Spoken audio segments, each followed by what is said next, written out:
खालिस्तानी समर्थक हरदीप सिंह निज्जर के मामले को लेकर भारत और कनाडा के बीच संबंध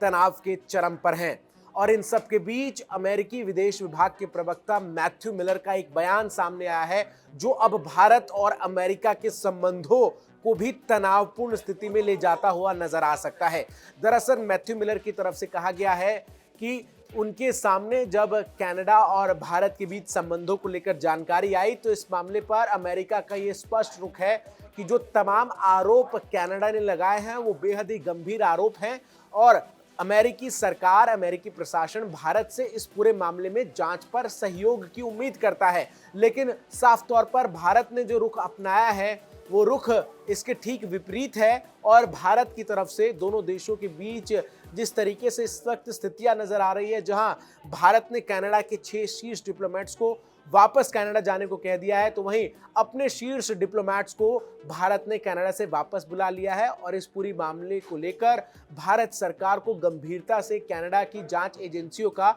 सहयोग करना चाहिए। ऐसे में ये बयान जब अमेरिकी विदेश विभाग की प्रवक्ता की तरफ से सामने आता है तो ये दर्शाता है कि किस तरीके से कनाडा के साथ अमेरिका हरदीप सिंह निज्जर मामले में खड़ा है और कहीं ना कहीं ये बड़ा सवाल खड़ा करता है कि क्या इस बयान का असर भारत और अमेरिका के रिश्तों पर भी होगा। गौरतलब है कि भारत कई बार इस बात को स्पष्ट कर चुका है कि खालिस्तानी समर्थक